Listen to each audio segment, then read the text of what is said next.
Hello, Scott Stoddard here, and I'd like to introduce you to Scott Plays episode number 2. Today we're going to be talking about the Olympians album bass parts. So I'm going to give you a little walkthrough on how we went about creating the bass parts on these songs and a little bit of our process here on the inside. So we've pretty much recorded every song except one last track. We're on the 14th track out of 14, and this one is called Vintager Dionysus. Now, Dionysus was the Greek god of winemaking, wine production, vintaging, grape growing, grape harvesting, everything to do with the good old wine. And so it's a happy tune. You know, there's celebrations in the name of Dionysus, so you may know him also as Bacchus from the Roman mythology, but the same principle applies here. So we wanted to go with something like things that are going to be danceable. Dance music, EDM, disco. We were representing a number of different subgenres of dance music in this track, including dance metal, of course, because we got to get to the metal part of it sooner or later. We've started this track out with a older composition that Kat had written a number of years ago. She never used it for anything, but she had almost 2 minutes of this section already written out. She had strings, cellos, drums, piano. So we just broke out the stems from that old project. We imported them into my software, and that's how the track started. After that, I wrote a 70s disco type section because we're staying in dance, and we can keep the same pretty much steady kick beat. 1, 2, 3, 4, you know, the disco thump. So we went through that section, and then we went into a metal section. Not the ultimate metal section we'll get to at the end of the track, but a little build up.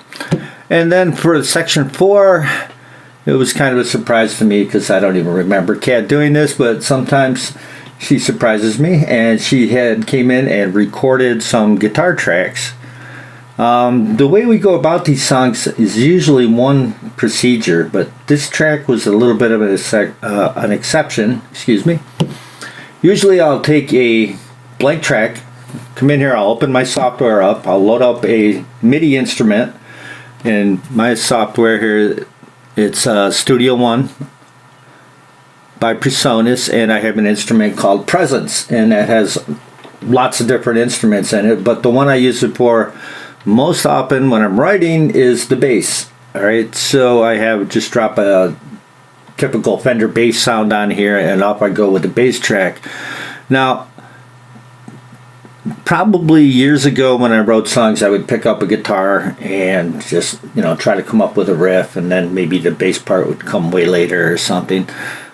These days, and especially for this album, probably 75% of the songs were started with a bass track. And not by playing the bass, but by actually writing out in MIDI notation the bass track that will be played later on. So I start with a blank page here. I brought in my MIDI instrument, my Presence instrument. I've loaded on my bass part, and I start drawing notes. And I will put up a screenshot for you here of what it looks like. You can take a look at the notation. You see a little representation of a piano keyboard here, and that's how you know what note you're on. Also, if you hover over any of those MIDI notations, it'll give you the value of that note, say an E, for example, and it'll give you the velocity of the note. This one I'm looking at now is 80%, but the velocity is exactly what it says. If you think about velocity of a car, it's how fast you're going. In this case, it's about how loud you're going. So if you're 100% on your velocity, that's as loud as you can play. If you're 80%, you're 4/5 of the way up. If you're 50%, you're halfway loud. So you can, for every note that you write on here, you can adjust the velocity so it sounds more human on a playback. This is especially important in creating drum parts in MIDI. You don't want it to sound too mechanical. You want it to sound like there's a human being playing the drum kit. Then you can just change the velocity, because while drummers strive to be able to play every note exactly at the same volume, it doesn't happen. Your left foot's always going to be a little weaker than your right foot if you're a right hand dominant. So that kind of thing. So you can kind of naturally adapt for that on the bass parts and on the drum parts. So what I've done here, I've recorded, or excuse me, we've written out the bass for this entire section. This is a 16 measure section, sorry, 30, let's call it 32 measures. Kat had come in and recorded the guitars. She did 2 rhythm guitar tracks, so you're going to hear a left and right guitar here. And then she played the lead over the top of it. But meanwhile, we didn't have any drums or bass in this song. She just played the guitars because she had an idea. She came in and she put it down on the software. So then when I get home from work, there's this little surprise waiting for me here. And she's like, well, you can go ahead and write the drums here. This is what I've done. I'm like, wow, that's really cool. So I went ahead and I wrote the drums. And she says, well, let's kind of give this a Latin feel. So I brought in some Latin percussion, which I already have a little subset. As I go through the percussion on these tracks, too, I've saved up little subsets of percussion samples. So every time I open up a new track for the Olympians album, I just go and I bring in my subset for Olympians kick drums, and boom. That way it's pretty much, the instrument set that I'm going to use for the entire track. It stays consistent. So I got the same kick drum on every track. I got the same snare drums on every track. And each bank of samples here is for kick drums, for example. I use 8 different samples for every song. So they're at different velocities, they're different samples. I've recorded all the samples off my live drum kit. So they sound very realistic. These are not electronic samples, they're actually samples that we've created right here. So in this process, then, when I had the drums all written out, I did the standard drum kit, then I added the Latin percussion, some congas, some timbales, some shakers, cowbell, and we made that nice Latin rhythm section going here on top of the standard drum kit. Then it was time to write the bass track, and I started at the beginning of this section. And you can see it on your screen now. I've written out the bass part, and also the thing at the very bottom, just above the control panel here. I'll put up the screenshot. You can see these little things that are bending up and down. And if you look over at the left-hand side, there's a little notation there. It says pitch bend. So this is how we depict pitch bend, writing it in MIDI notation. And of course, as in playing a bass or any guitar, you can pull the strings up, you can bend them, slide them down. So I have both notations here. Any note that I want to pull the string up, raise the tone, raise the pitch, you'll see the little line going up. If it's a slide down, I'll just depict that as a little curve here on my pitch bend notation bar. So then above that, you can see the notes section, and you can follow along, and you can see the values of the notes. The length is depicted by the grid at the top. You can see the measures here. And I will put up the next screenshot, and you can see this is zoomed in now, and you can see that every measure now is broken down into 16th notes. So if you don't know how long that note is in value, by looking at the big screen here where there's several measures up there, and maybe you're not quite adept at reading that value, you can zoom in and you can see it by the 16th note. And that really helps when and this is how Kat and I record all our tracks here. But when I get a track from Kat, sometimes I'll get this part that's just crazy, insane difficult, and I have to learn this part, and this is how I do it from this. I don't know the song at all. Sometimes there's not much here when she gives me a new song. There might be a little percussion loop or something like that, and then just this MIDI notation for the bass part, and I have to learn it from that. So I'll put this in my headphones, and that's why we have this instrument, the Fender bass that I told you about earlier, so I can actually hear those pitches. You can look at it on the screen, you can hear it in your ear. And then I will open up a bass guitar track, and I will play exactly what's on the screen here, as notated, complete with pitch bends and velocities. to the best of my ability and record these bass parts. So it's quite a long, complicated process, but I find it to be extremely creative. There's no way in God's green acre that I would ever come up with some of these bass parts for this album the way I've done through writing them out in MIDI notation. I just don't have that kind of ability to picture that whole thing out ahead of time. Some of these tracks are extremely long, extremely complicated, and we'll write them in 8 or 16 or 32 measure segments at a time. It just facilitates your writing process, and there's nothing about any of this is permanent right now. If I wanted to come in here and change this B in measure 110 on the second beat to a C, I could do that. I don't want to do that, but I could. You know, everything is adjustable, fully editable, and you click out save at the end of your session and you're ready to go. So I hope I've done a pretty good job explaining the process here. That it really facilitates creativity by being able to write these things out ahead of time. Now, after this in the recording process, after I go through and record all the bass for this section, I would go on to the next section, do the same thing until they're all done, and you got the whole cycle. Whole song is, you will have the bass recorded after the drums are programmed. So we like to build our house from the foundation up like any good house is built.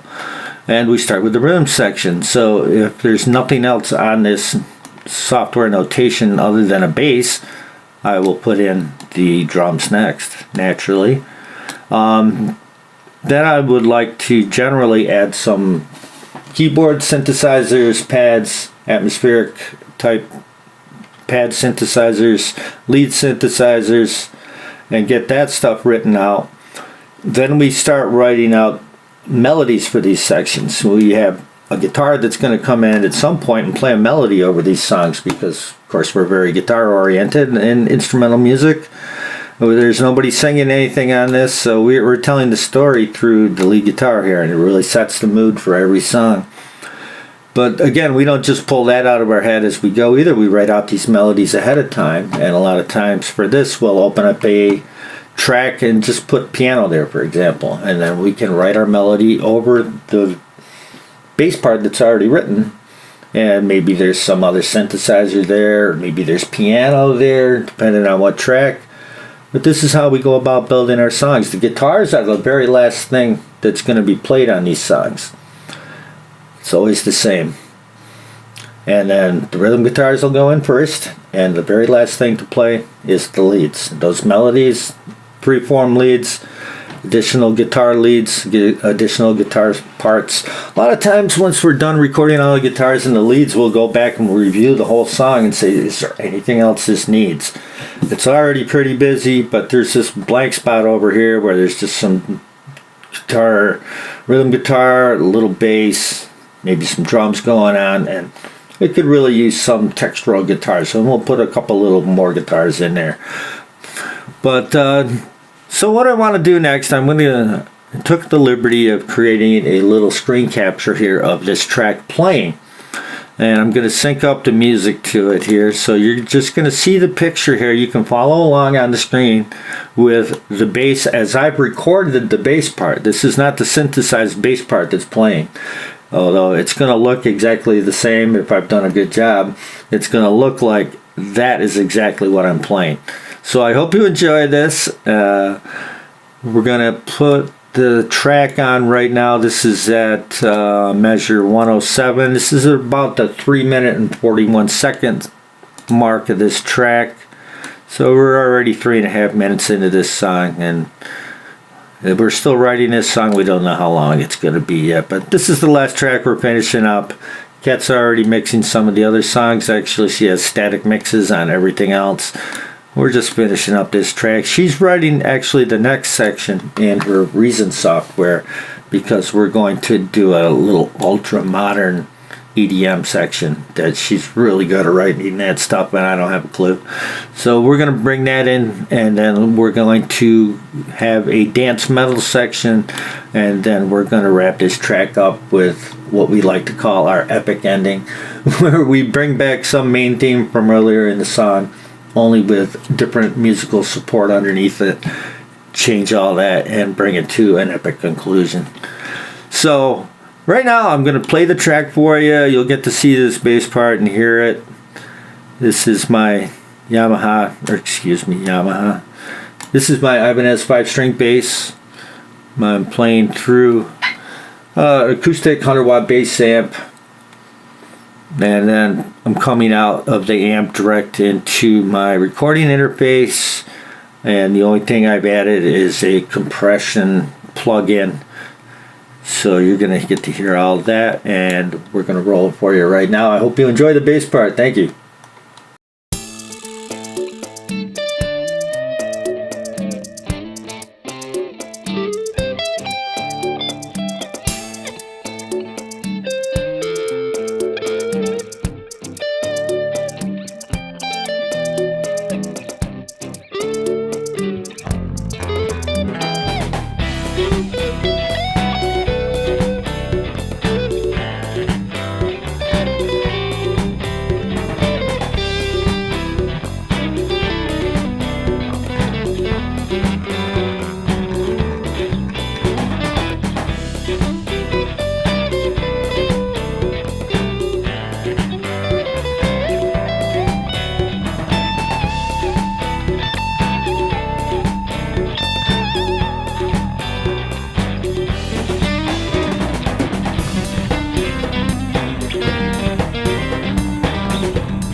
So there you go. That's the bass part for Vintager Dionysus in the 4th section here.